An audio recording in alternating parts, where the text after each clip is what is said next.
Coming into tonight, WWE had exactly one match official for its Fastlane pay-per-view, which is coming up in less than 2 weeks. On WWE.com, they don't even have a page up yet for Fastlane. They still have the page up for Payback, which was 3 weeks ago. But John Cena is going to go it alone against Jimmy Uso and Solo Sikoa in a handicap match, or so they say.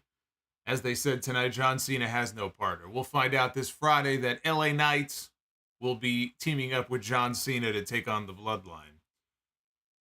But now we know the stipulation for the World Heavyweight Championship match that is now official for Fastlane. It will be Seth Rollins defending his World Heavyweight title in a match that, as I pitched last week, it will be last man standing. That was the stipulation that made the most sense, given the story they're telling about the bad back. So now we have 2 matches that are official for Fastlane in less than 2 weeks. Tonight, though, we had 2 championship matches on this show. We had, in the main event, the undisputed tag team titles, defended as Finn Balor and Damian Priest put the belts on the line against the former champions Kevin Owens and Sami Zayn. Stop me if you've heard this before, I know. Kevin Owens and Sami Zayn in the ring again with the Judgment Day. You don't have to tell me. I've already documented it. The good thing, though, about these 4 men being in the ring together, at least you know, when they are in the ring together, you are going to get a great match. They had that great street fight at Payback, the Steel City Street Fight, one of the best WWE pay-per-view matches of the year. And tonight they had another very good match. Although the Judgment Day are still the tag team champions. We did not have a title change on this show. It was mass chaos when the show went off the air. We had people running in. We had Cody Rhodes. We had Jey Uso. We had JD McDonough, Dominik Mysterio. It was a free-for-all. At the very end of the show tonight, Balor and Priest retained, but one thing that was very clear coming out of this show, and WWE has not made any announcements about War Games being at Survivor Series this year. Unlike last year, it was on the poster. It was part of the advertisement months in advance. We don't know for sure if there will be a War Games match at Survivor Series, but the teams have aligned, and it looks pretty likely we're going to get a War Games match. And the teams are pretty apparent, I would say, at this point, as far as 5-on-5, what it is going to end up being, or I should say 4-on-4, what it's going to end up being.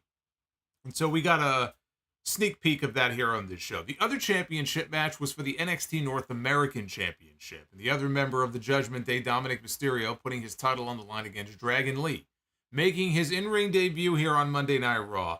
And Dragon Lee looked like the person going out to the ring knowing that he was about to wrestle here in front of the biggest audience of his life on live television.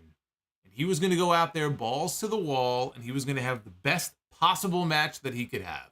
Because we know Dragon Lee is great. If you're not familiar with Dragon Lee is awesome. That's why there was a lot of buzz around his signing when he came to WWE many, many months ago.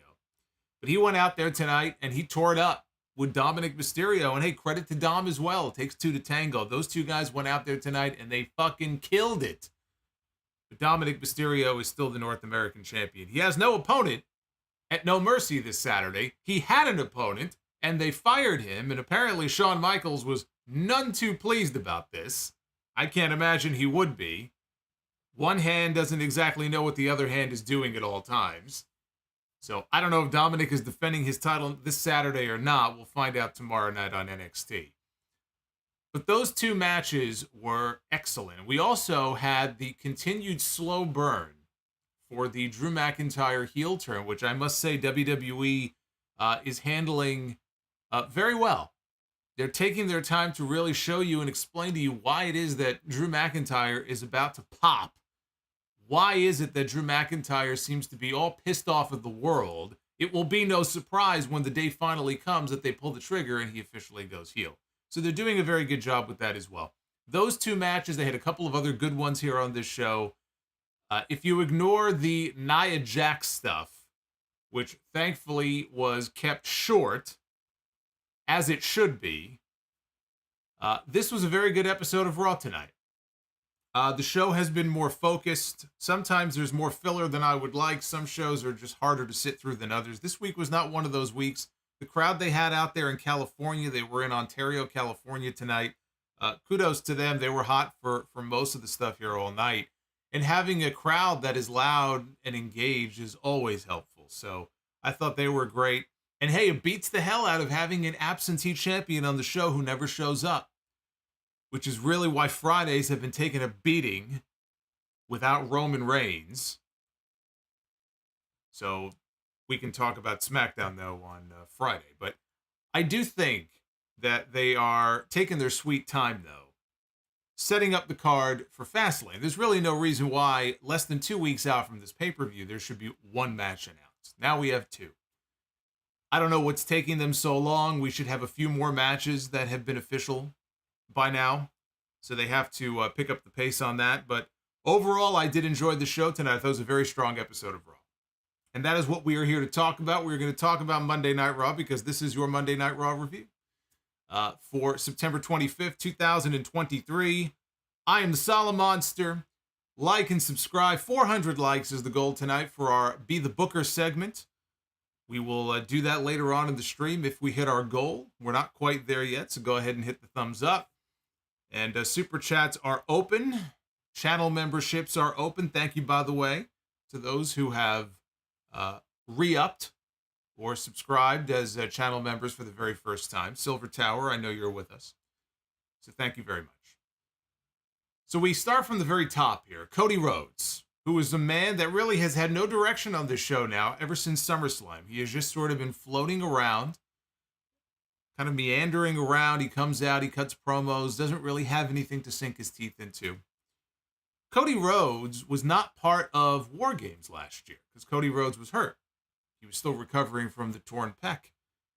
Cody Rhodes' family, obviously there's a lot of history when it comes to the Rhodes family and the War Games concept. I mean, it was his dad's concept. So I think if anybody is really excited or adamant about wanting to be part of a War Games match, it probably is Cody Rhodes, and it looks like he's probably going to have his chance this year. But he came out to open the show, and Cody said that he has tried over the last few weeks to broach the subject of Jey Uso, and he was interrupted both times. He said Jey coming to Raw means that somebody is going to be heading over to SmackDown. And he said that means a very disgruntled locker room that feels that he should have just allowed Jey Uso to sink. And he said that that's not who he is. He said that he and Jey are not best friends, and perhaps there are other reasons that he would want him on Raw. And he said, something tells me that we are not in the third inning anymore, boys. Now, for those of you who may not know what that is in reference to, that was a reference to a line that Paul Heyman had in the press scrum after SummerSlam when he was asked about the Bloodline story. And he made that comment about how, oh, no, the Bloodline story, we're only in the third inning of the story. So Cody Rhodes with a little nod there to let you know that his story with Roman Reigns is not over. Hey, Dwayne, his story with Roman Reigns is not over. By the way, the writers in Hollywood appear poised to go back to work very soon. It's not official yet, but it looks like they're on their way back to work. As soon as they get the actors back to work, you can kiss Rock and Cena goodbye. So I'm sure nobody is rooting more for the actors to go back to work than Cody Rhodes. I mean, he's watching the news every hour looking for updates on this strike. So half of them seem to have resolved their problems. Once the actors go back, I think Cody he's probably in pretty good shape. So Cody brought up Jey turning down the Judgment Day last week and started to refer to them as the most toxic faction in history when he was interrupted by Finn Balor, Damian Priest, and Dominik Mysterio. Priest said that they gave Jey a chance to join a real family. He took issue with Cody helping Jey last week and said that everything is always about Cody. Dominik tried to speak. He got drowned out. The fake booing was, it was at its apex this week. It's actually to the point now where I find myself very highly amused by this. Just the way that they kind of raise it and lower it because, he gets natural heat from the audience, right? But then they just have to amp it up by 10. So this was as bad as I've ever heard it, because at one point when Cody went to go speak, right? So they've amped up the audio, and you can barely hear what Dominik is saying. And then Cody goes to speak, and it was almost like at the drop of a dime. Like if you snapped your fingers, it went from a 10 to a 1. It's like, that's not how crowds actually sound. They went from a 10, and then Cody started speaking, and it was almost silent in the building. And I just thought, man, whoever is at the controls handling this shit is fucking terrible at their job. So Cody said that he was game if they wanted to get into the ring. He asked what would happen when Rhea Ripley returns, because she was not there with them. What would happen when Rhea Ripley comes back and they're all empty-handed with no titles? Because Balor, Priest, and Dominik were all scheduled to defend their titles on the show tonight. So all three members teased getting into the ring. Cody was outnumbered when Jey Uso showed up, I guess out of the crowd from out of nowhere. Jey showed up, he got in the ring, stood side by side with Cody. Judgment Day, they can do math, and they said, well, there's still 3 of us and 2 of them. So they were about to get into the ring anyway. When Kevin Owens and Sami Zayn, they came over the barricade, they got into the ring. Now the roles were reversed, and it was a 4-on-3 situation. Now they were outnumbered. So as the Judgment Day retreats, JD McDonough comes out from the back. He's got 2 chairs, one for himself, one that he hands to Finn Balor. And this time they entered the ring, even though Priest was trying to talk them out of doing it. They got into the ring anyway, and a big brawl erupted. Priest, at first, he stayed outside. He didn't get into the ring right away. Then he decided to help, and the baby faces, they cleared Balor, Dominik, and McDonough from the ring. That left Damian Priest all by himself, surrounded by the baby faces who pounced on him, and eventually he was able to escape. So stop me if this sounded familiar, right? We have Cody, and we have the Judgment Day, and we have Zayn, and we have Owens. It's rinse, repeat with these segments. I mean, I've already documented all the different dates and all the different episodes that we have seen these men in the ring together. I mean, it's to the point of parody at this point. But Cody, again, in his promo, he mentioned there being trade compensation and how somebody was going from Raw to SmackDown. And yet again, they did not tell us who that person is going to be, because it's too soon for Cody Rhodes to go to SmackDown. So they're going to drag this out potentially for many more weeks. And I told you this when this whole thing first started and Jey Uso moved over to Raw, and I said, I think Cody is going to be the one to go to SmackDown. I said, they could drag this out for even a few months. Who's to say that a month from now, 2 months from now, they drop that big announcement on us when people are least expecting it, because there's no rush. I mean, who else would it be? Cody is the one where if they're going to move ahead and do Cody and Roman at WrestleMania, you get him on SmackDown, but you don't have to get him on SmackDown now. It's not even October yet. And there's still a match there with Cody and Drew. Now, if the War Games stuff that I mentioned before, if that actually happens, then Cody would be on Raw. We're talking about November. So don't be surprised if we don't get an answer to the trade question for, even a couple more months. We had Otis one-on-one with Big Bronson Reed. Got to call him Big. It's in his name now. Big Bronson Reed. In case you couldn't tell just by looking at the guy. So we didn't get any weird meat chants during this match like we had in Chicago at All Out with Miro and Hobbs, but you had 2 big bulls colliding here, face-to-face, nose-to-nose in this match. Scotty in the chat, where's Scotty at? He called it a modern-day earthquake against typhoon, which is an interesting observation. I will tell you that Bronson Reed is more agile than either earthquake or typhoon, especially typhoon. Bronson Reed can move around better than Typhoon could. I never saw Typhoon go to the top rope, but your comparison is well taken. So they ended up at ringside.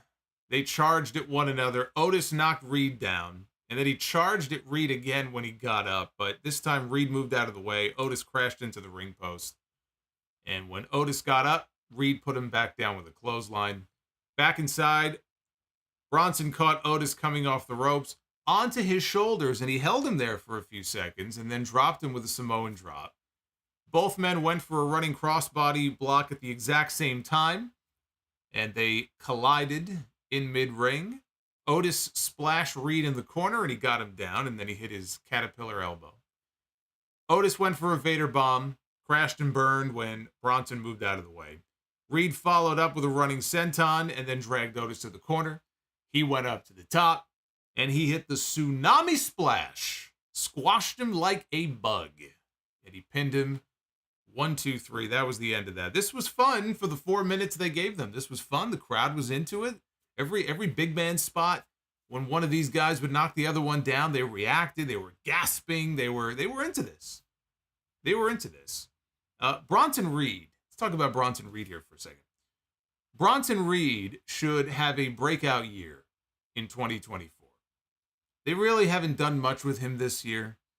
It looked like maybe they were going to. They were kind of giving him a monster push early in the year. He didn't win, but he kind of went on a tear in the Elimination Chamber match for the U.S. title. And then for much of the year, they just didn't really have anything for him to sink his teeth into. He's not even on the show a lot of weeks. Now it looks like they're kind of, all right, now we're going to try to get him into the rotation here. And they made it a point to mention that they're bringing the Elimination Chamber to Australia, his home country, in February. So I'm expecting him to have a big spot on that show. Maybe back in the Chamber again. We'll see what the Chamber is for next year. This year it was for the U.S. title. Next year it may be for a title shot. We don't know. They change it every year. But I'm expecting big things from him in the new year. He has been the best of all the Triple H returns. All the people that got fired the first time Triple H brought them back last year. Some of them went belly up. Some of them are no longer employed as of last week by WWE. But Bronson Reed is someone who I think has shined in most every appearance that he has been in. And he has honestly, in my opinion, been the best of all the Triple H rehires. Now they just have to give him something to do. You know, they have to give him a program or some kind of story that he can really, like I said, sink his teeth into. And hopefully that'll happen as we go into the new year. Now, Becky Lynch was backstage, the NXT Women's Champion. She was polishing her championship when Tegan Nox entered the dressing room, and Becky said that she had someone like Tegan in mind when she issued her open challenge on the show last week. And she even saw her at the curtain before she went out to the ring. She said, "What happened?" And I would have become a Tegan Nox fan for life if she would have said, "Vince McMahon, that's what happened." She didn't do that. It's the truth, but she didn't do that. She said Natalya is a veteran, so she let her jump the line. She let her jump in front. Becky told her not to be afraid to step on some toes and added that she wants her to be next in line after she retains her title on Saturday. And that is in reference to NXT No Mercy. It's this Saturday. She's defending the title in an Extreme Rules match against Tiffany Stratton. Now, after a break, Adam Pearce is in the back. He was on the phone with someone. We don't know who. And he was telling this person, this unnamed person on the phone, that they have yet to finalize the trade that will send someone from Raw to SmackDown. That's the trade compensation for Jey Uso. So he's admitting, we haven't figured it out yet. We don't know who's going from Raw to SmackDown, which may be a shoot for all we know. We don't know who's going from Raw to SmackDown. He said they're evaluating all of their options. Tegan Nox interrupted and asked if she could face the winner of the NXT Women's Championship match this weekend, if she could get the next shot against whoever the champion may be. And Natty showed up, who lost to Becky Lynch last week. So Natalya shows up and she says, "What about my rematch with Becky? Even though she lost fair and square, she wants another match." Look at these millennials on this roster. They think everything is just handed to them. So she wants to know, where's her rematch? Tegan said, "Look, I have a lot of respect for you, but you already had your shot and you lost." And she asked her to step aside. So the two of them argued, and Pearce ended up booking them in a match for later in the show to see who would earn a title shot. And Natty liked that idea, and she said, "I hope Tegan," or she looked at Tegan and said, "I hope you get hungry and forget your manners tonight." I hope you get hungry and forget your manners. And if you don't know what that is in reference to, that is a nod to an old line that her father used in a promo once upon a time. There is a scene in, I believe it's Wrestling with Shadows.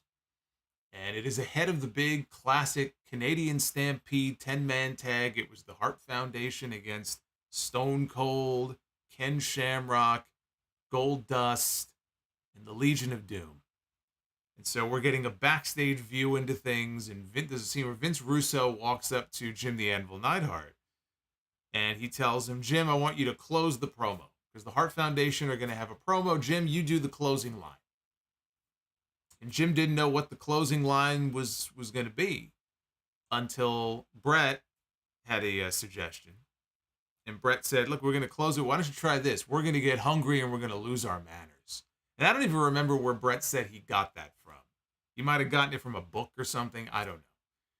But then in the promo, that's the line that Jim Neidhart used. So a little nod to her dad from Natty at the end of that promo, which I'm sure 97% of the audience who watches this show today will have absolutely no concept of. They'll just think, wow, that's kind of a stupid line. But there you go. Now we had Tommaso Ciampa one-on-one against Ludwig Kaiser. And Kaiser had Giovanni Vinci, his Imperium partner, in his corner.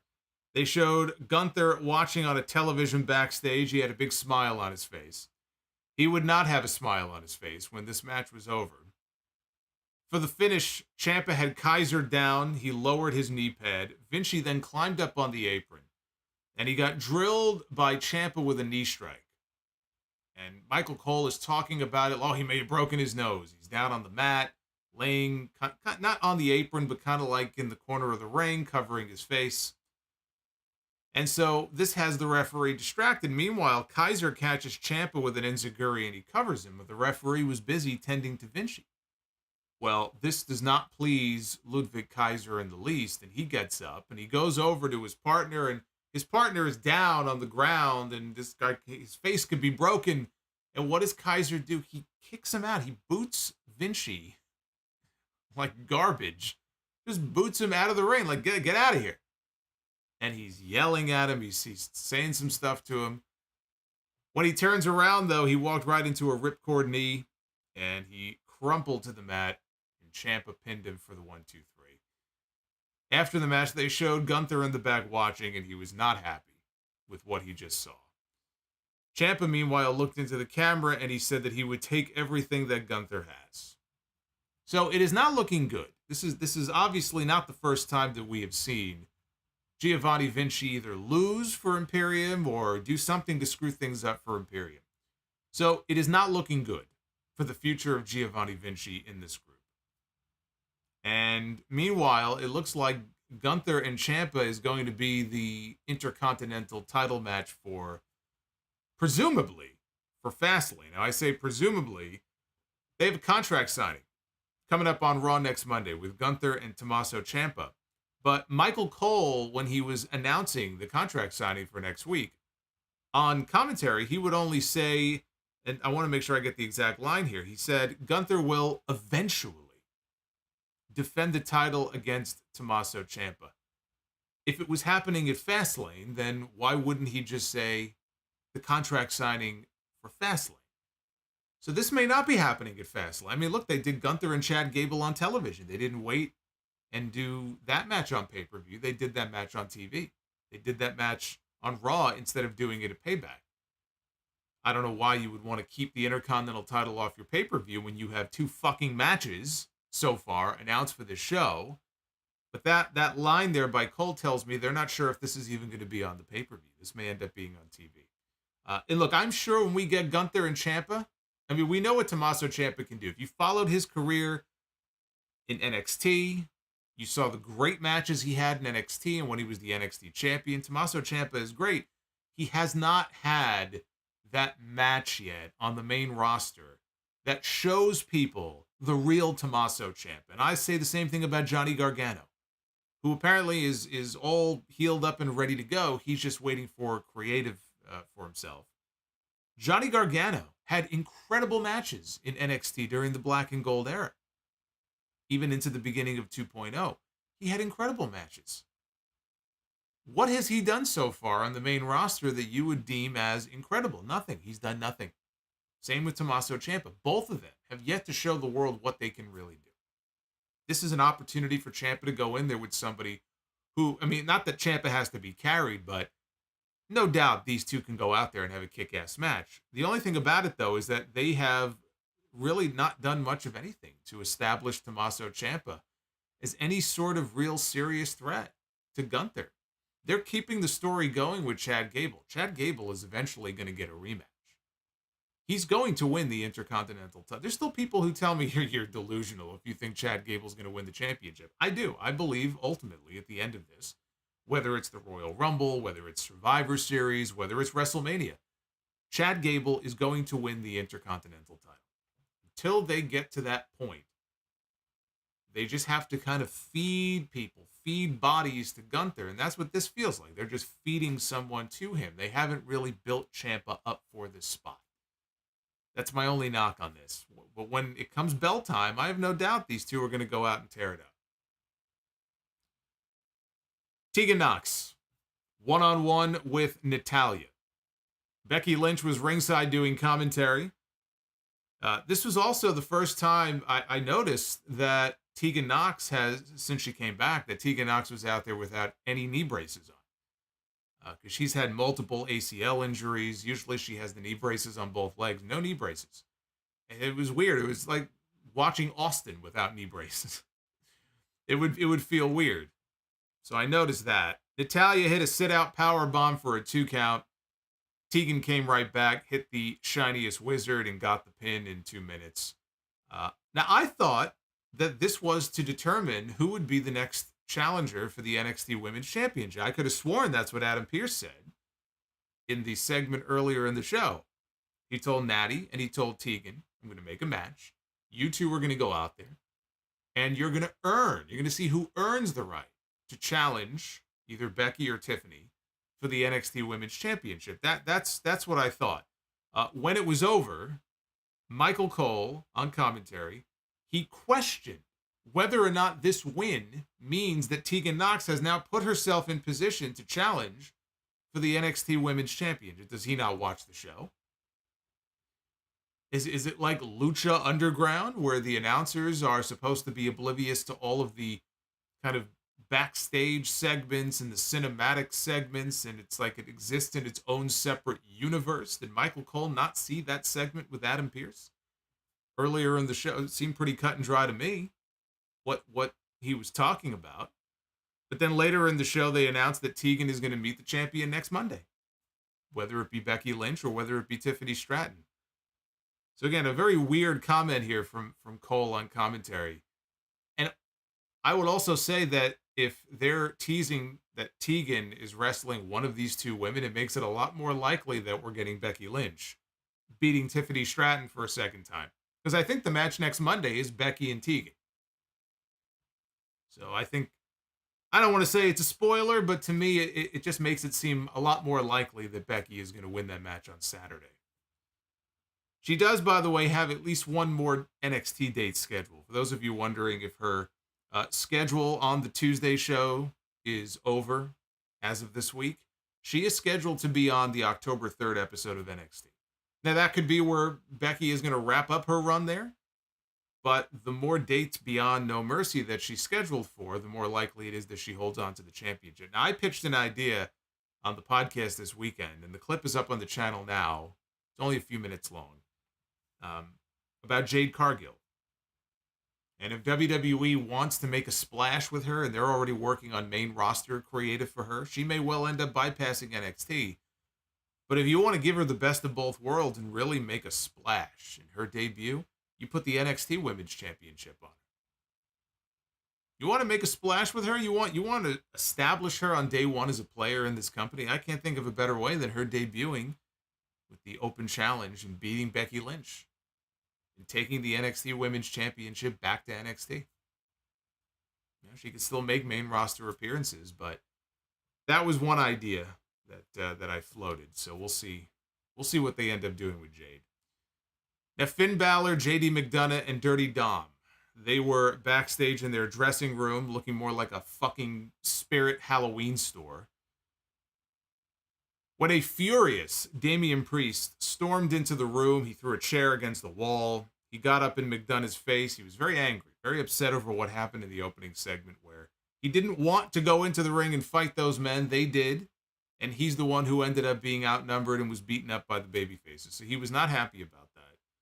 And he yelled at McDonough and he told him, "You're not in the Judgment Day. You're not going to be in the Judgment Day." And he told him to get out of here. And with that, McDonough left. Seth Rollins was out to the ring next to await the response from Shinsuke Nakamura if he was going to take him up on his challenge for the World Heavyweight Championship. He wanted to know the where and the when. So he danced his way to the ring, acting like a fool, stood in the ring, and the crowd chanted his song. He said, "The times for games are over. If Nakamura doesn't come out and accept my challenge, I'm pulling the opportunity." He said that there are plenty of other deserving talents in the locker room. So, this is your last chance. The floor is yours. We got a video. Another video with Nakamura and subtitles. And he said he wants nothing more than to be the straw that breaks his back, but he has restraint. He says, "Your stamina is admirable, but you have no patience, only impulse. A match so brutal, so barbaric, you never walk again. A conclusion so humiliating that your daughter will be too ashamed to even look at you. He will stand tall, while Seth never stands again, so I accept your challenge at Fastlane, last man standing." Rollins said that Nakamura made one critical mistake. Nakamura thinks his daughter is going to be too ashamed to look at him, that his broken back is a weakness, but no. He says, no. He says, for him, it is a strength, and the only way his family is going to be ashamed of him is if he doesn't give every single thing that he's got. He says, they know that he loves them, but they also know that he loves this. He says, you think, Shinsuke, that I don't know that every time I step into this ring, it might be the last time that I do? He says, you think I'm going to come out and give it less than 100%, knowing that it might be my last match? If you think that, you're crazy. He said, my 100% makes me the best in the world. That'll get some people talking. That'll get some people talking for a few days. So he called himself the best in the world. He said, it makes me the world heavyweight champion. So you want to get crazy at Fastlane. Last man standing? You got it right. Only one of us is walking out of there. But it ain't going to be you. It's going to be Seth freaking Rollins. So there it is. That was the stipulation that we talked about here on the review. I pitched it last week. And it's the one that makes the most sense. When I looked at this and I said, what kind of stipulation match can they do? They're going to do a cage match. They're going to do a ladder match. They're going to do, what are they going to do? It's all about the back injury. That's the story here going into this match. So last man standing just seemed to make the most sense. And so now they can work that story in. And so every time that Rollins, he tries to struggle to get to his feet, right? They play up the back injury. Is he going to be able to stand up?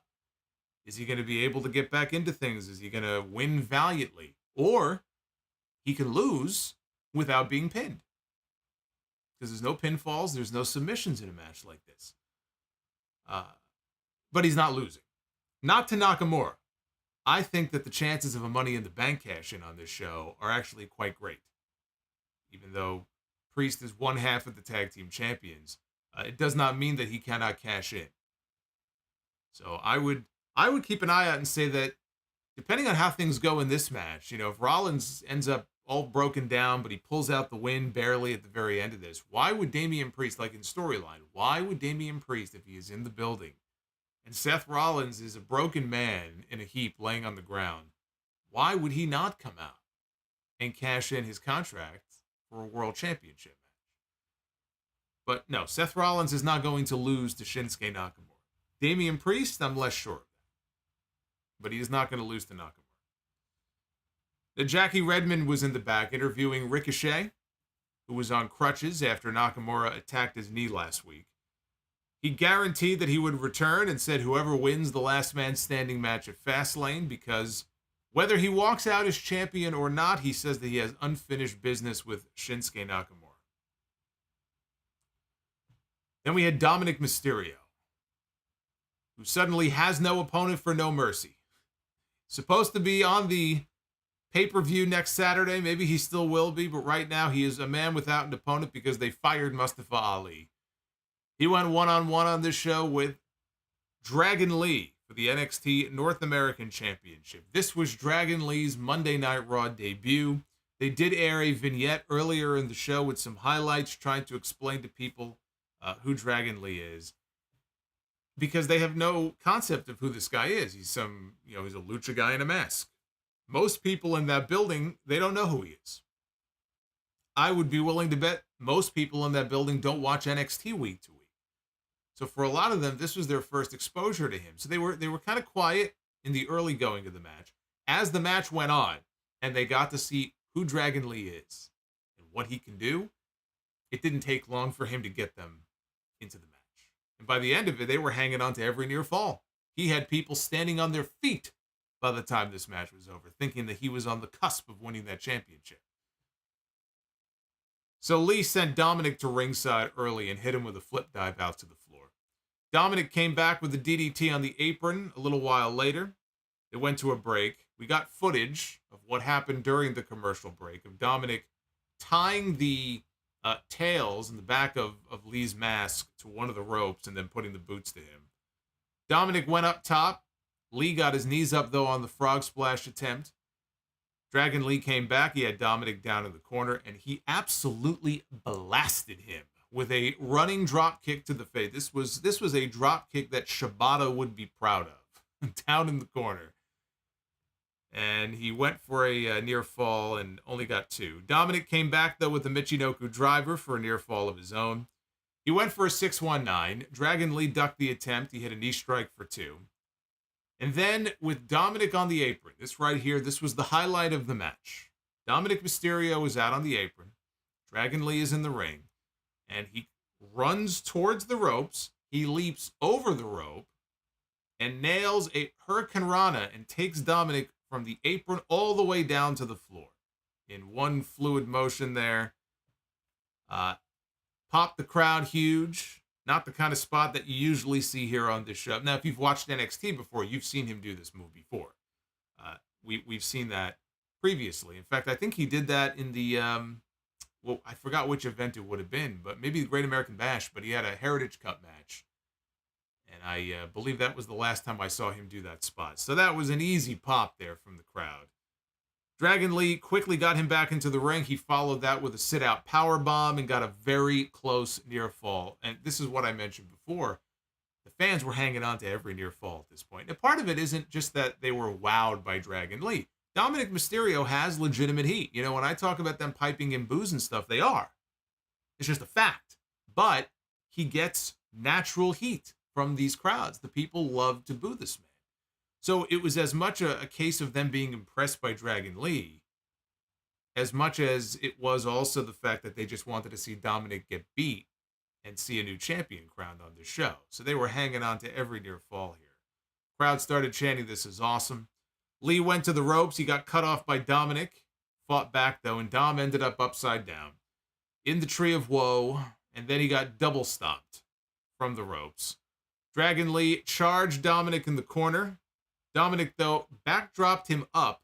Now, normally on this spot, you backdrop the guy up, he lands on the apron on his feet. This time, he backdropped him up, and Dragon Lee crotched himself. He got crotched on the top rope, unfortunately for him.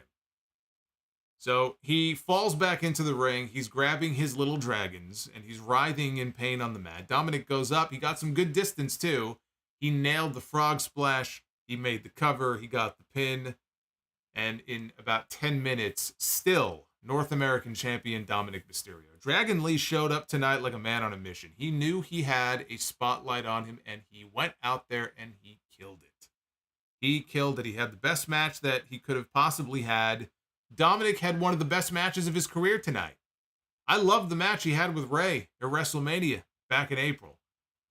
And I don't know if I could sit here and tell you that this one was better than that one, because I like that one more. This here is one of the top 2 best matches that Dominik has had in his entire career.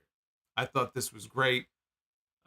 Now, especially because Dom's match at No Mercy has gone out the window, I do think tonight would have been a great night for Dragon Lee to win the title.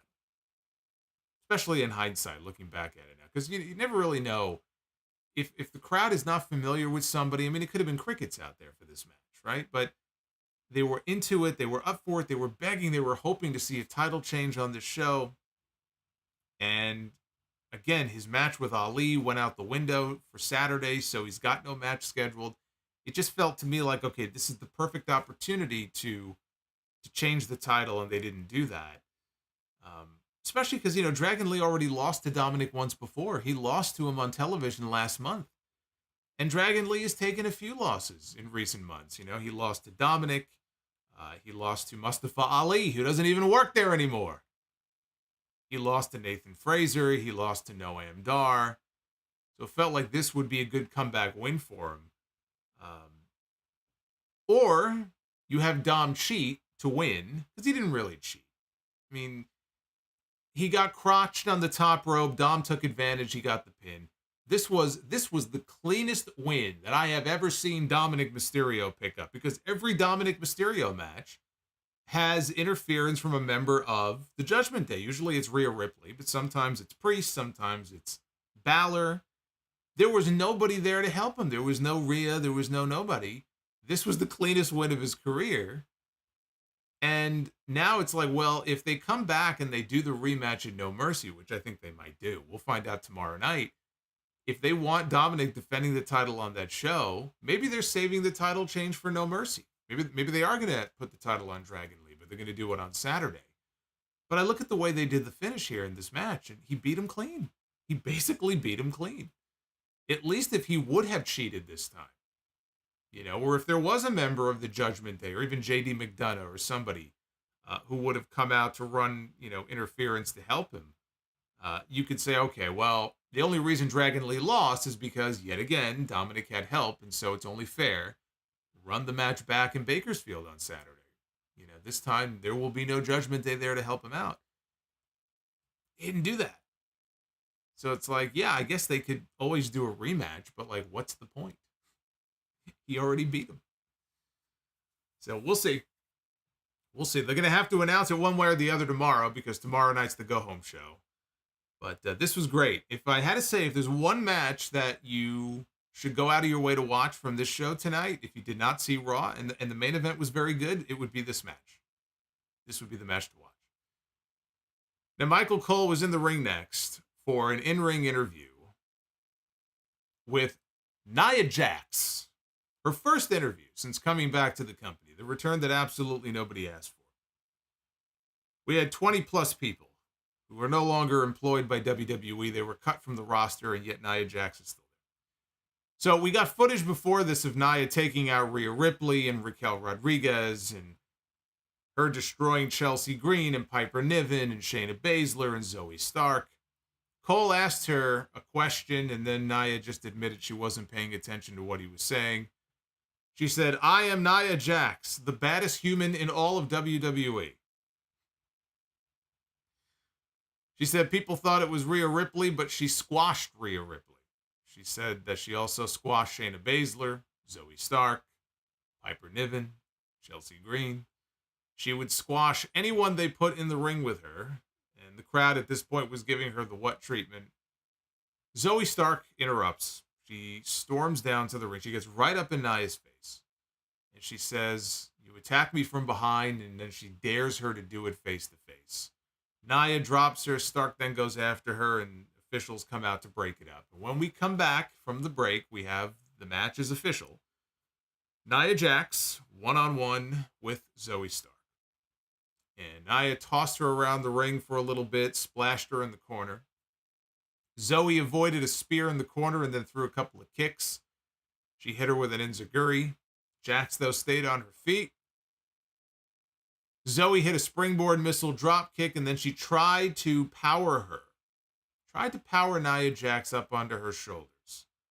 And unfortunately for Zoe Stark, she had her Ryback moment from WrestleMania 29 with Mark Henry and collapsed under the weight and fell face first flat on her face. So Nia draped Zoe's head over the bottom rope, went out to the apron, dropped the leg on the back of her head. Nia followed up with her bonsai splash from the middle rope and got the pin. Thankfully, they kept this short. This was maybe 2.5 minutes. So again, I enjoyed the show. It's the amazing overall. Gunther. They kept this short. Jerry That's good. Lawler loves Gunther the Magnificent. All hail Gunther. Hey, Zachariah Sitchin coming in hot with a $50 Gunther bomb. As Christian Cage asks, how's your dad? Zachariah, thank you very much. The Super Chat King of the Night so far. Thank you for that 50 spot. I'm going to be reading your message and everybody else's here in just a few minutes. Apparently we have, 69 likes? Really? Hey now. 69. We have 69 left to go to hit our goal. So I will ask all of you to 69 me, and then we can do Be the Booker a little bit later. There you go. I'm not doing anything else on a Monday night, so you may as well. Backstage, Byron Saxton asked Jey Uso why he didn't join the Judgment Day. And Jey said that he was not interested in joining any groups or any emo bands. He said Cody Rhodes took a chance on him. He wasn't going to do him like that. Saxton asked Jey where things stand with him and Kevin Owens and Sami Zayn. He said he and Owens have a beef and it is what it is, but Sami is his dog. And Jey said that he would keep an eye on the Judgment Day during the main event later tonight. We had MizTV with Drew McIntyre. Miz said he had no problem with McIntyre throwing Jey Uso to the Wolves last week, and he would have done the same thing.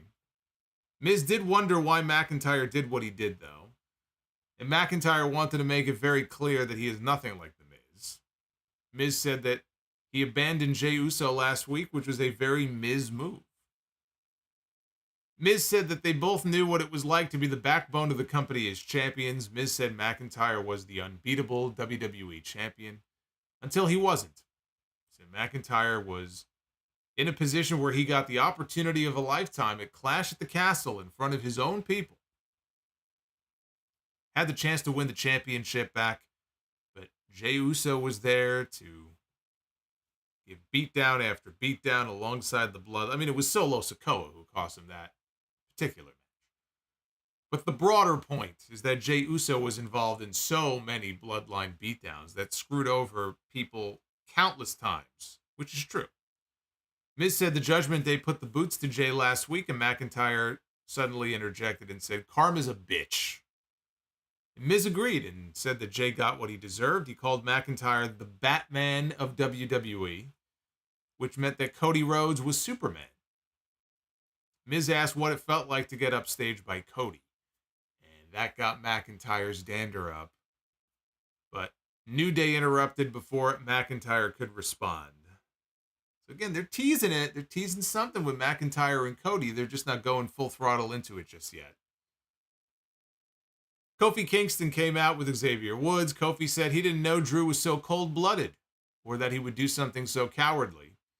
Xavier Woods said that they've been calling him Big D for a long time now. They've been calling Drew McIntyre Big D.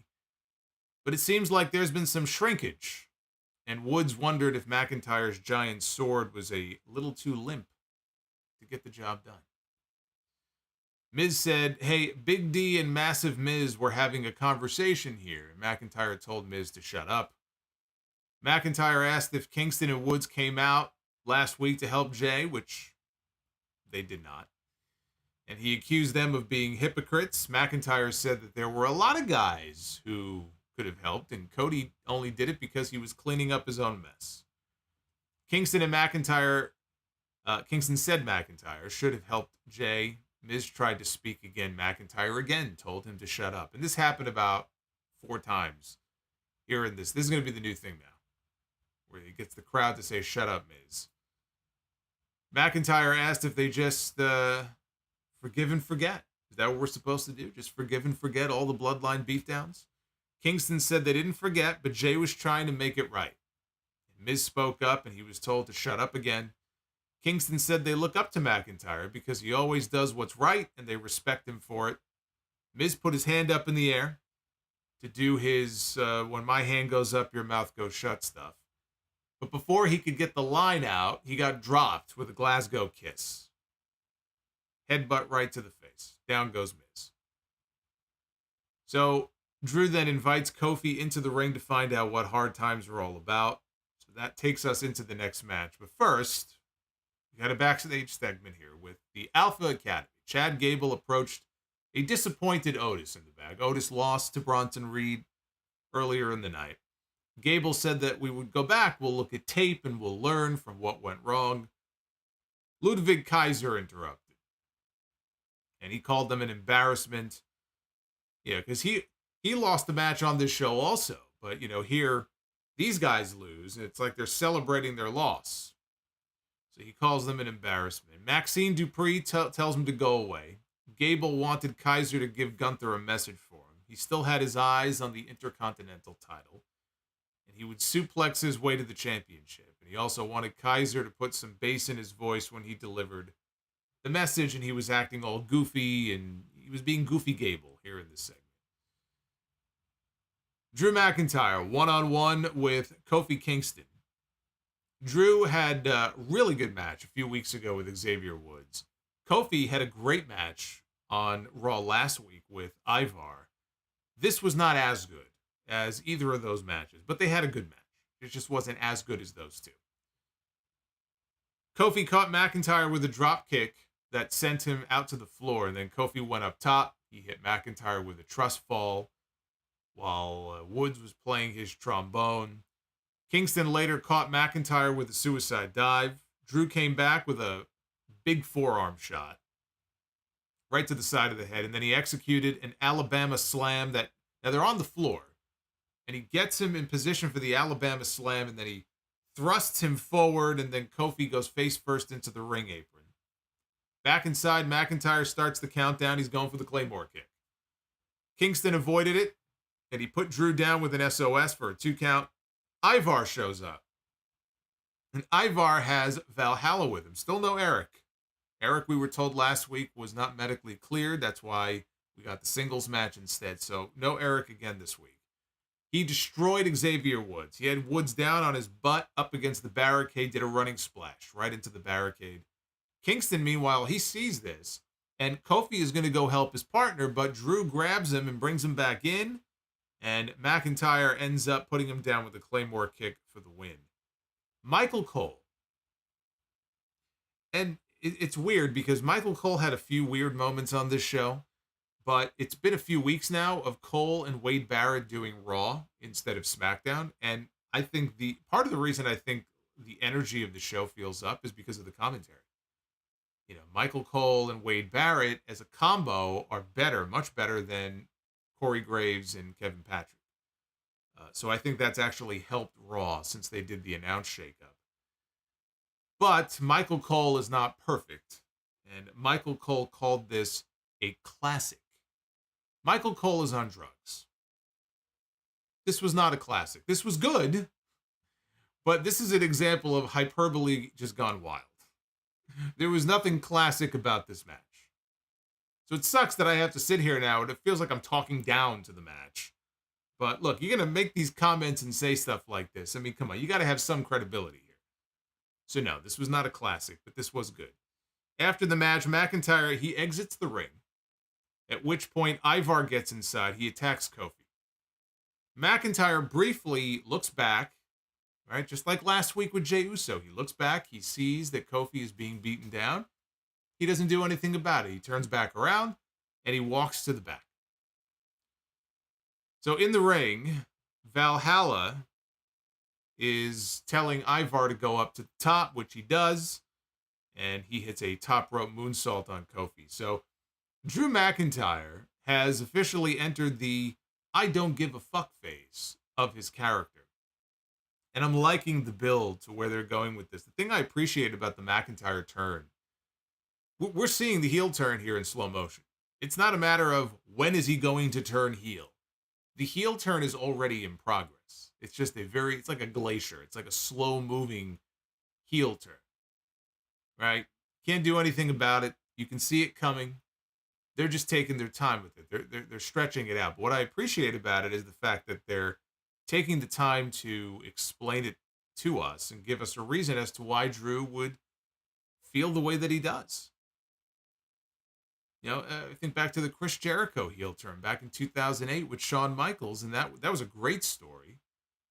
But it was one of those things where, like, they took the time to explain why Jericho would have an issue with Shawn Michaels, and why are all these people cheering for this guy who's been lying and cheating, and yet they cheer for him. And then eventually came, the Jeritron 5000 incident, and then he officially turned heel. But I like that they're taking their time to explain it, giving him some justification why he would feel the way that he does. And they're using different people. They're using the New Day to forward the story, Jey Uso. Ultimately, though, I think he'll take out his rage on Cody Rhodes. I think that's where this is headed. As far as Ivar goes, I don't know what the injury is for Eric. I don't know how long Eric is going to be out for. I mean, for all we know, Eric can be out for a week or two. If it's a serious injury and he's going to be out for an extended period of time, I'm all in favor of an Ivar singles push. So I'm not hoping that Eric is hurt seriously, but if he is, I'm all in on an Ivar singles push. I'd like to see more of him in singles. Now, backstage, Gunther was scolding Giovanni Vinci. He was very upset with him. Ludwig Kaiser showed up. He got scolded for losing his match. Kaiser said that he would have gotten the job done had it not been for Vinci. And Gunther told Kaiser that Vinci is now his responsibility. It's now Kaiser's responsibility. Samoa BRO. Samoa BRO. Nitty Gritty, thank you for the 1999. You're awesome. So Gunther tells Kaiser that Vinci is now his responsibility. He goes, if you mess up, then we have an issue. If he messes up, in reference to Vinci, then you and I still have an issue. He said that he's going to hold up his responsibility as the greatest and longest reigning Intercontinental Heavyweight Champion of all time, and he would beat Tommaso Ciampa by himself. It's a little thing, it's a very small thing, but I appreciate the use of the word heavyweight. Every time Gunther refers to himself as the champion, it's not the Intercontinental Champion, it's the Intercontinental Heavyweight Champion. It's just an old school thing.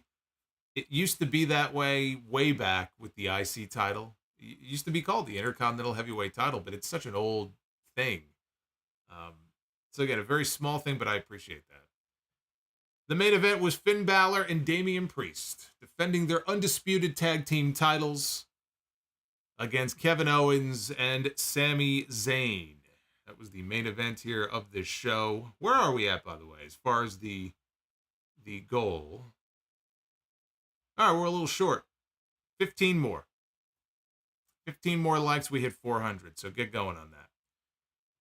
So these two teams, they were chomping at the bit. They were ready to go at each other. Kevin Owens was like a bulldog. He was ready to pounce. Referee separated them. He called for the bell. And all four men immediately go after each other. Michael Cole said that the referee, Chad Patton, would have his hands full in this match. The champions isolated Kevin Owens for a stretch. Zayn tagged in. He mounted Priest in the corner, threw punches at him. Priest tried to pop Zayn up, but when he did, he drop-kicked him. Balor ran in. He was immediately sent out to the floor by Sami Zayn, who clotheslined Priest out of the ring, and then he hit a flip dive out onto both members of the Judgment Day. Owens, he cannonballed Balor in the corner, and then he dumped Priest onto the announce desk, rushed back to the ring, and hit a top rope frog splash on Balor for a near fall. A little while later, Owens executed a rolling senton from the middle rope. He had Balor on his shoulders, and he hit a diving rolling senton from the middle rope down to the mat. Got another near fall. Owens fought Priest off, went for a swanton bomb on Balor, but Balor got the knees up. And Balor hit a shotgun drop kick to Owens. Then he hit him with the coup de grace. Zayn, though, broke up the pin at the very last second. Priest tossed Sammy to ringside, and then he started talking to Balor, who was, on the mat, sitting next to, I guess it was Zayn. And he's sitting there talking to him, and he's going, tag me in. right? So Priest goes out to the apron, and eventually Balor does go over, and he makes the tag. Priest went for a South of Heaven chokeslam. Owens avoided it. He tagged out. Owens put Priest down with an exploder. Zayn did rather, set up for the haluva kick.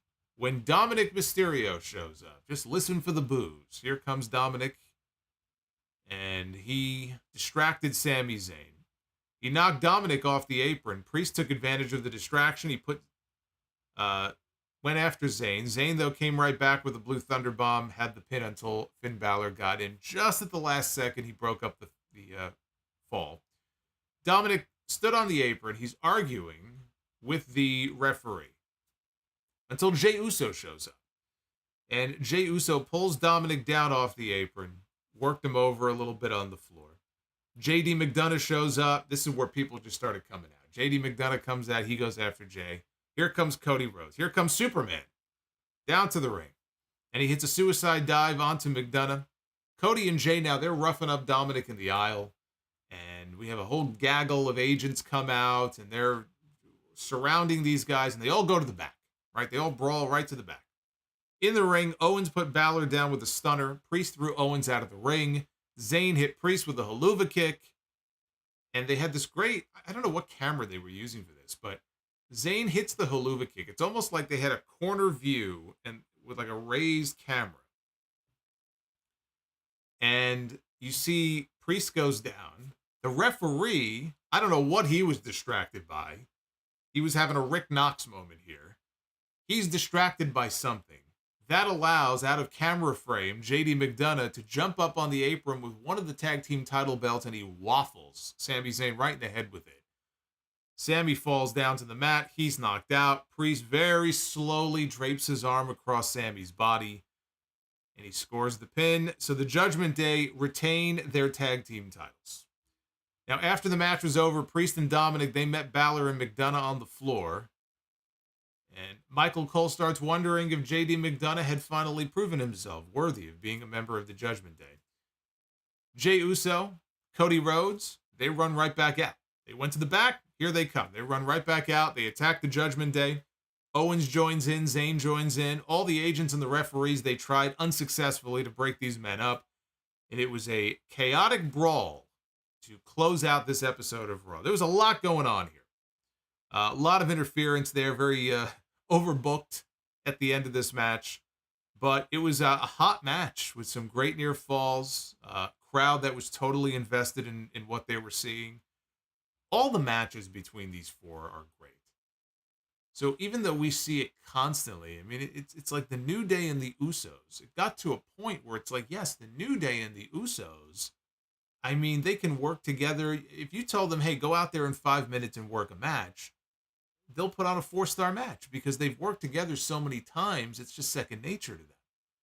But at some point, you get tired of seeing the New Day against the Usos, and it's no different with these four. So, yes, they go out there and they have great matches, but, you know, when it comes to this Raw show, they have to get away from this. They have to shake things up a little bit. It can't just be every fucking week the Judgment Day, Kevin Owens and Sami Zayn. How many times can you see this?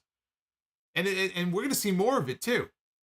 Because like I said earlier, when this show was over, especially after that brawl at the end, it was pretty apparent to me that we're probably getting a War Games match here. It's going to be Cody, it's going to be Jey, Kevin, Sami against Balor, Priest, Dominik, and JD McDonough. 4-on-4. They want to work a fifth person in on either side, you know.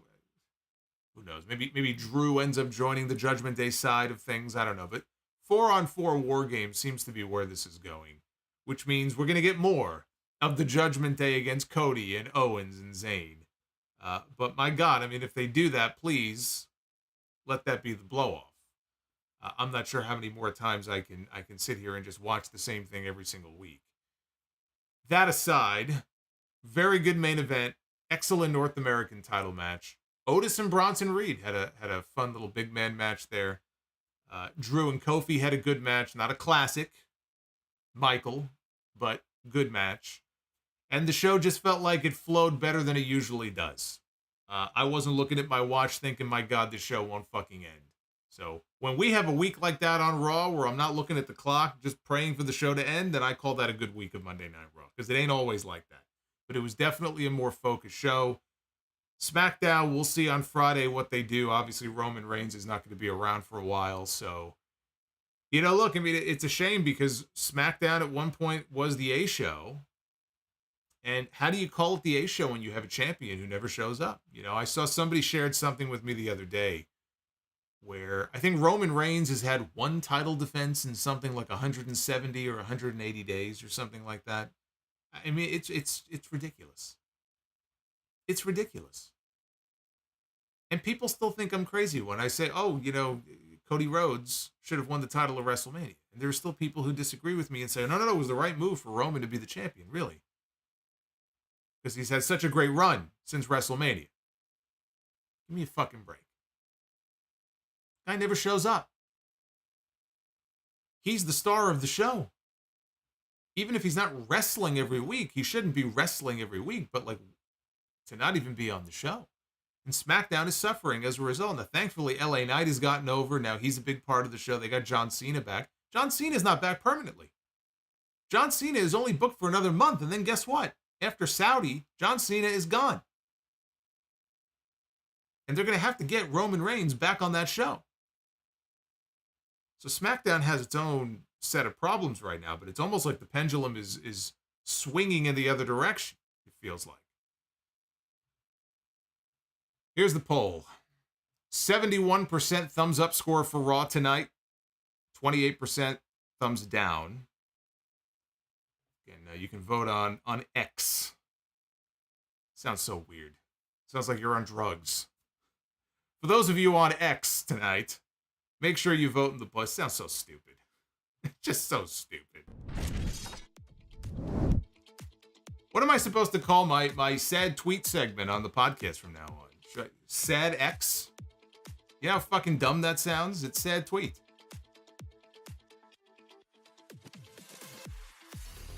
Sad X. Idiot.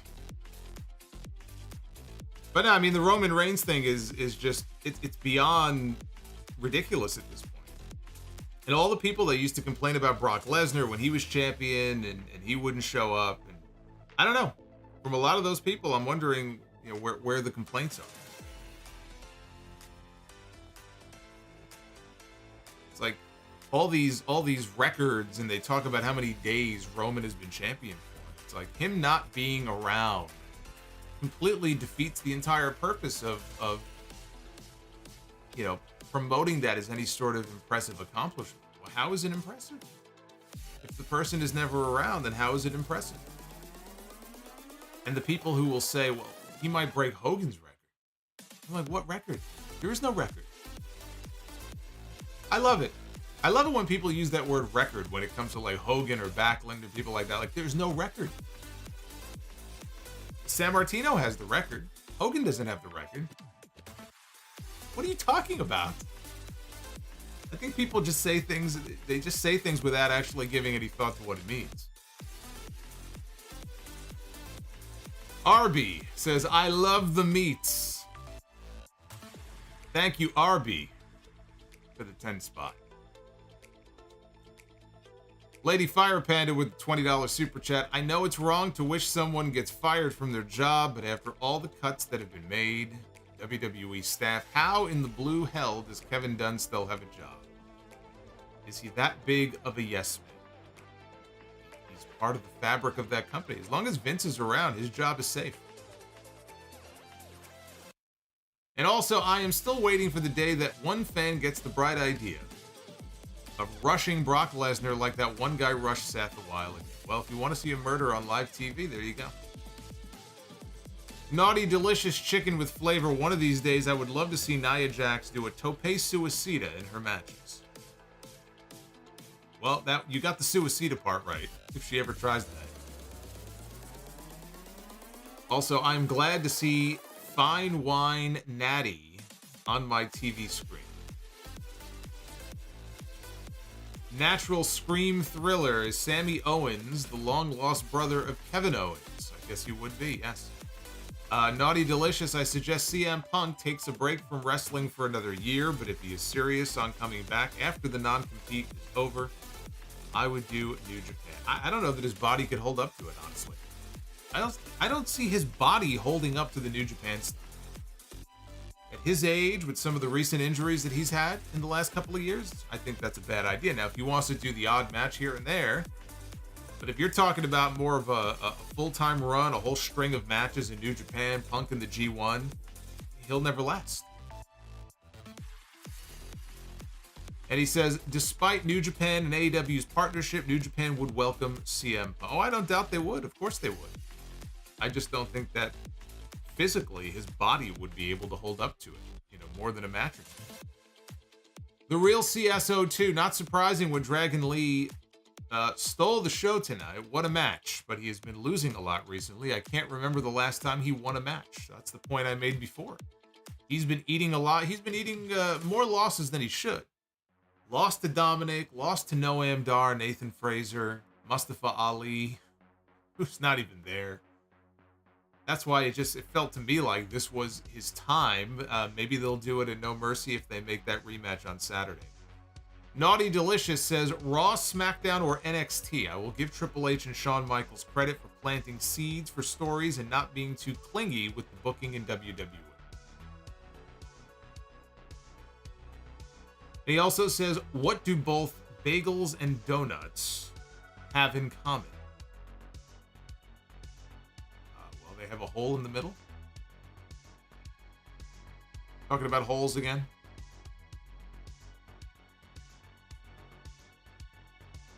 Paul Carpenter, the only thing that makes sense to me, Jey Uso should be partnering with Cena against the Bloodline. No. They don't want Jey Uso around the Bloodline until we get closer to WrestleMania and they do Jimmy against Jey. Their objective right now is to get him as far away from the Bloodline as possible.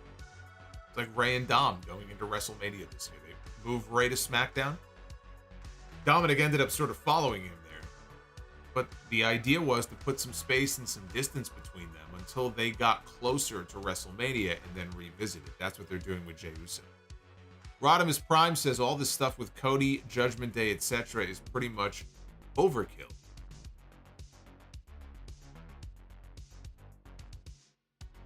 Holden in the chat says one chop and Punk falls to pieces. Remakian Productions didn't watch Raw but watched Godfather instead. That's a fine choice. That is a fine choice. There's a movie I have on my watch list for this week. That's now, I mentioned this. There's a new movie out on Hulu. For those of you who are into like sci-fi and horror, called No One Will Save You. It's an alien movie. It's got basically no dialogue, which is an interesting concept. I just watched it yesterday. I thought it was pretty good, but I just learned of a movie that I don't know how I never heard of this movie before. But it came out in 1993 called Fire in the Sky. And it's about an alien abduction, I think, that took place in 1975. And all I know is that I saw clips of the alien abduction scene from this movie. And I didn't see the entire scene. I only saw part of it. But it's pretty disturbing. So now I got to go back and watch the whole movie. But I had never heard of it before, called Fire in the Sky. I don't know if anybody else has seen that movie, but I have that on my watch list. Yeah, we are heading into Halloween month, so this is the time of year that I start queuing up all the horror films. So I'll let you know how that one is once I watch it. Trill Mexican 305, hey Solo. If Cody Rhodes was to be a part of War Games, would it be cool if he named his team as Cody's Squadron?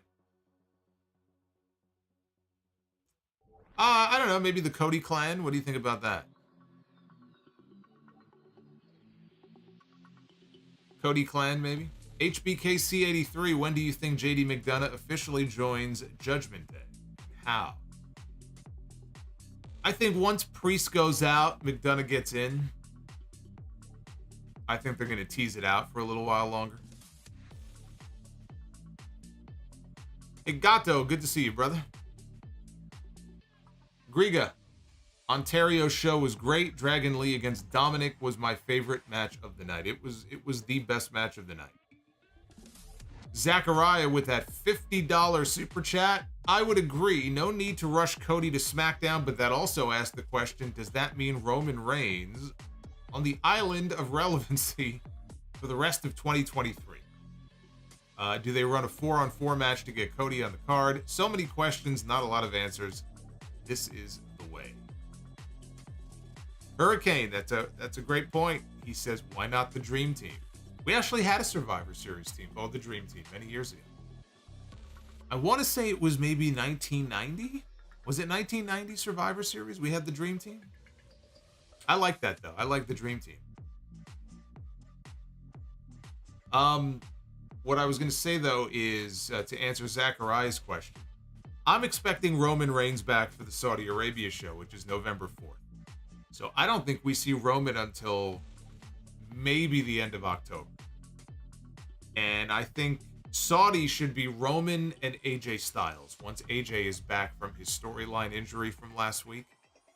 I'm really hoping they do that and they don't just rush right into Roman and LA Knight. So I think you do Roman and AJ in Saudi. And I don't know what, if anything, Roman does at Survivor Series. He wasn't on any of the posters for the show. If they do War Games, he's not going to be involved this time. So I think Roman and AJ, the crown jewel, I think is his next title defense.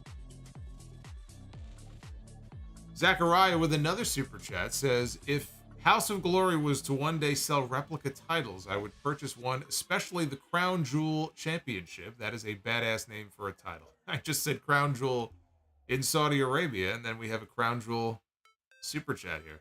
The Crown Jewel title in House of Glory, unfortunately, it's held by an asshole, but it is a beautiful belt. I've had the chance to be up close and hold that belt. It is actually a gorgeous title. Trey Knight 94, with Halloween just around the corner, I was wondering, what is your favorite candy bar or just candy in general? Your show is the best. Thank you, Trey. I don't eat a lot of candy anymore. I used to be a big Snickers guy and Twix when I could have that stuff. I can't have that stuff anymore, because of the milk in it. But yeah, I was always a Snickers guy. Snickers and Twix were my favorite candy bars. I used to have Milky Way. I usually didn't discriminate when it came to that kind of stuff, but if I had to pick one, I'd go Snickers. You know what I never liked? Speaking, I mentioned Halloween coming up. Candy corn. I think candy corn, I never liked it. Cotton candy, I think, is fucking disgusting. It's like eating hair. I can never bring myself to have that. Nitty Gritty with the 1999. Since TKO is handing out pink slips and the actor strike likely to end in the not too distant future, do you see this affecting any long-term plans, i.e. Rock, Cody, Cena, Roman? Cena was only scheduled to be with them through the Saudi show. So whether or not the strike ends or not, I think Cena is pretty much wrapping up at that point. As far as Rock, yeah, I think the strike ending could very well kill whatever plans in his head Rock may have had for WrestleMania. I still don't believe that Rock is going to do a singles match. I just don't see it. If it hasn't happened by now, I don't think it's happening. Tokes Kazim. I'm tired of the Judgment Day, Sami and Owens and Cody storyline. It is like having pizza with mayonnaise. That is fucking disgusting. Pizza with mayonnaise. That sounds like a really bad day in the bathroom. Wow. Base Beerus, God of Seduction, Rey Mysterio was a heavyweight champion once. He was. He had a terrible run as the heavyweight champion. He got squashed multiple times, including by the great Khali, but he was a world heavyweight champion. And WWE champion for, 2 hours? Beat Miz, right? And then lost to John Cena. Emmanuel. My son attended his first wrestling show tonight. We got to meet Drew McIntyre. That's awesome. You picked a good show to go to, too. Those fans in that building were loud. But that is very cool. Thunder Force 2000, do you think Natalya would have been a bigger star had WWE actually cared about women's wrestling when she came into the company? I mean, no, I don't think anything would be different than it is now. I mean, Natty has just been there for so long. I mean, would things really be any different for her? I don't think so. I think she would be in the exact role that she's in now. She's been there forever. They're trying to push new names. And she's in a role now where her job is to make other people look good and help elevate others and work with the newer people on the roster. You know, she'll be in the Hall of Fame one day, and she's got all of her Guinness World Records that she's won recently. So I don't think anything would really be all that different. Orhan. If you had to guess, why do you think Triple H went over Punk? Why do you think Triple H went over Punk? It was to prove that he could hang. It's still hilarious. As white hot as CM Punk was. And he ended up doing okay. You know, so I'm not saying that his career was forever derailed by that one loss, but when you have somebody who's white hot the way that he was that summer, and you end up putting him in the ring with Triple H, and Triple H beats him, like I don't care how many pedigrees it took. That takes balls. That takes fucking balls. I mean, it should be pretty obvious why he beat Punk. Brandon Vasquez, different topic, but since you are a baseball fan, what are your thoughts on prominent players from the steroid era not being in the Hall of Fame? Also, what is your overall opinion about the steroid era? Well, I mean, look, it was a lot of fun to watch baseball at that time and see all those balls flying out of the stadiums. But as far as the Hall of Fame is concerned, do I think that the juiced up players should be in there? I mean, look, some players have tested positive. Other players got away with it, and you just know that they were juicing. But some of them were luckier. Some of them were a little safer, more discreet about it. Is it fair that some get blackballed from the Hall of Fame and others who you just know were juicing are in the Hall of Fame or are going to go into the Hall of Fame? No, it's not fair. But you know what? Baseball turned a blind eye to it. They looked the other way during that period of time. So when push comes to shove, I think, you know, if you had a Hall of Fame career, if you put up Hall of Fame numbers, then you should be in the Hall of Fame. It's a black eye on baseball history. That's something that baseball has to bear the responsibility for. I don't know why it's okay for some to be in the Hall of Fame but not others. I mean, the whole thing is a mess. Naughty Delicious says, check out Mortal Kombat 1 when you have the chance. The game is incredible.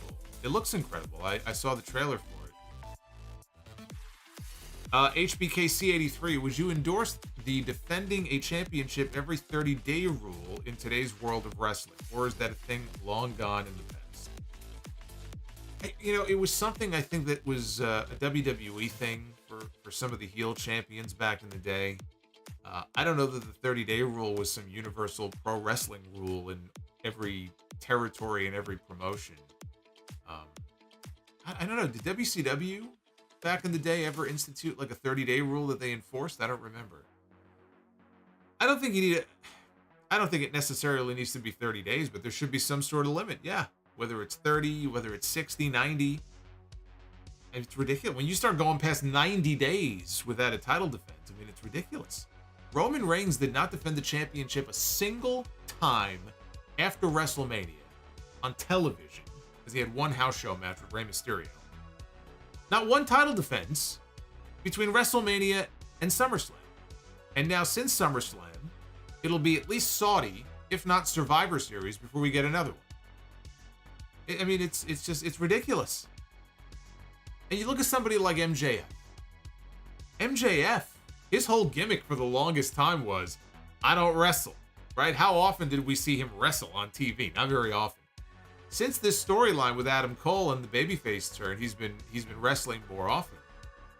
It's not like MJF has 10 or 15 title defenses this year. but you get to see him more frequently. He's on the shows, he's part of the stories, and he is defending his title here and there. This thing with Roman Reigns right now, it's just stupid. It's just dumb. Now, if he's hurt coming out of SummerSlam, if that's the reason why he's out right now, I can understand it. I haven't heard that the injury he suffered was that serious. But then how do you account for all those other months, right? You can't just blame it on an injury. It's just they're keeping him out. He's got a contract, and good for him. If that's the deal that he got, that he can only work a certain number of days, and that's why he's not on television, because that's the deal he negotiated, you know what? Bravo. The guy's got like 16 kids. He wants to spend time at home with his wife and kids and not run his body into the ground. I get it. But you know what? He doesn't have to be the champion. He doesn't have to be the champion.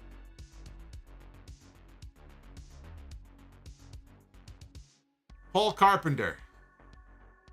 You haven't seen a real alien movie until you've seen The Fourth Kind. That shit is terrifying. Also terrifying E.T. E.T. was a little disturbing when I was a kid. It's a disturbing movie.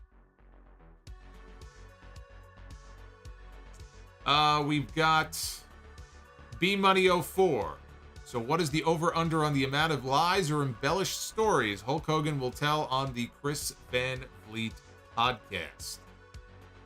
Yeah, Chris sat down with Hulk for about an hour, and apparently he's got a podcast coming out with him. He's got a podcast coming out with Ric Flair, which can only mean one thing. Hogan and Flair are going around the horn here to plug their cannabis product lines. I'm sure they're plugging something.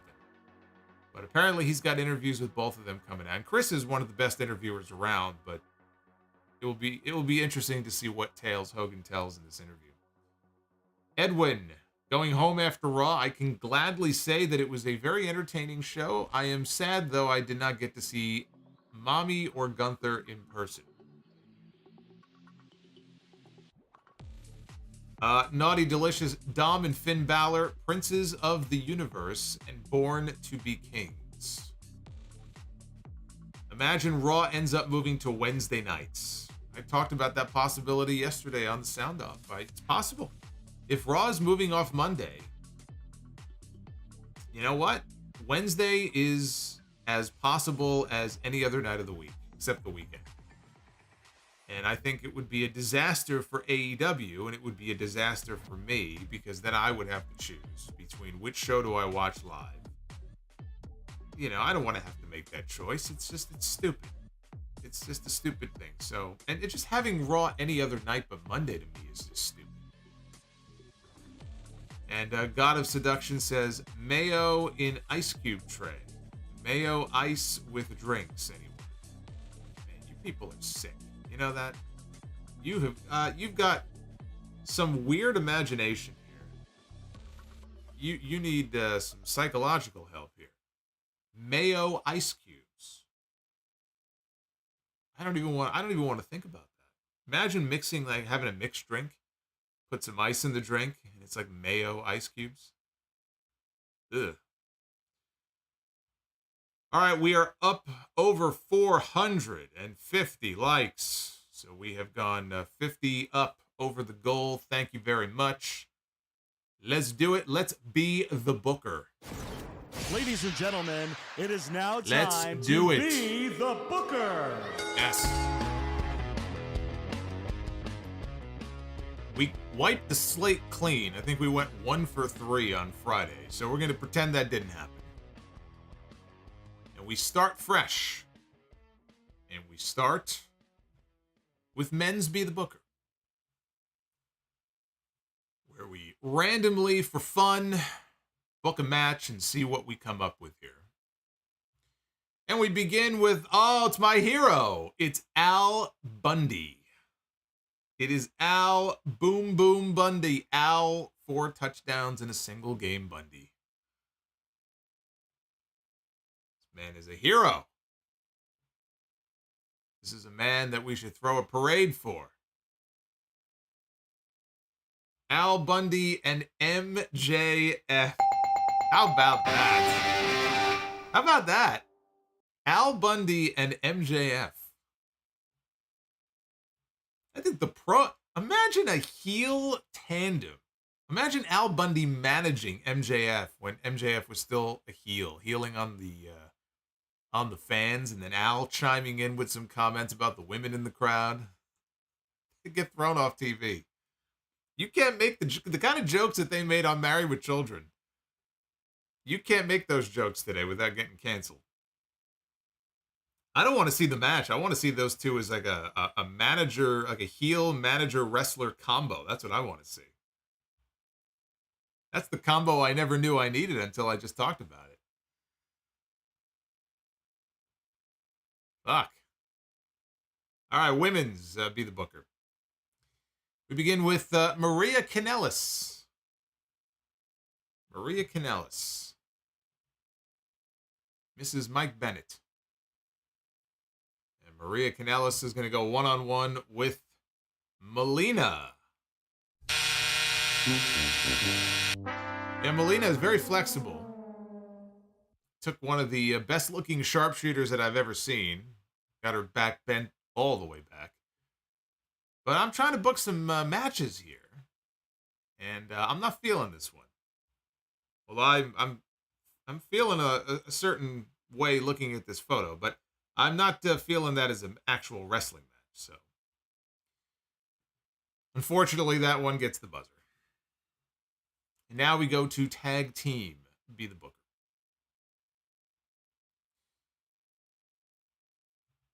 Sting and his son Darby. Sting and Darby Allin. Are they undefeated?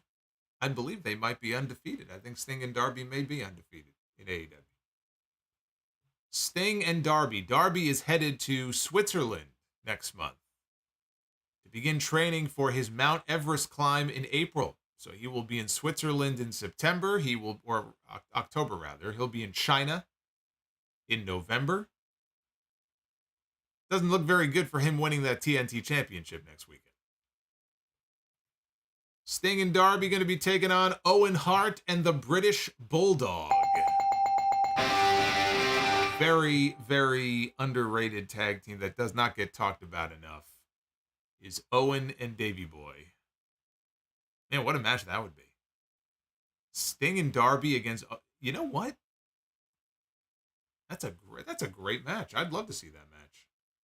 Sting and Darby against Owen and the Bulldog. See, this is why we do Be the Booker here. I love it. I love that match. Makes me sad I can't see it. That would be great. That would be great. So thank you guys for all the love tonight. I appreciate it. Getting the week off to a good start with a good Raw. Always good to have a good Raw. That does not always happen. Al against MJF. You like... Okay, Gato likes the match more. He likes MJF against Al Bundy. All right. That works for me too. Sting and his grandson. It's his grandkid, Darby? Okay, that might make more sense. How old is Darby? Is Darby still in his 20s? Or is he 30? Sting is like 64. Maybe Sting had him late in life, though. Could be his son, right? You never know. Naughty, delicious chicken with flavor. Forget the match. Al Bundy, MJF go to the bar, and Adam Cole as the designated driver. Wednesday night is when we are going to be back talking AEW Dynamite. It is the Go Home Dynamite before Wrestle Dream. If you missed it, I ran down the current Wrestle Dream card on episode 827. It's actually a very strong card on paper. And this commercial that they aired with Tony Khan talking about how it's going to represent the end of one chapter and the beginning of a new one for AEW. It was an odd line for him to put in there. And my thought was that we might be getting a Max announcement. Because that would certainly represent the beginning of a new chapter for AEW if they struck a deal for their pay-per-views and their library to be on Max. So that's just this is a guess on my part. We'll see if he makes some kind of big announcement this weekend. But live on Wednesday, live on Friday, and live on Sunday night. I am not going to be live after NXT No Mercy. I will talk about that on the podcast on Sunday. But Sunday night, we will talk about Wrestle Dreams. So you got a lot of live content coming to the channel here. Darby is 29.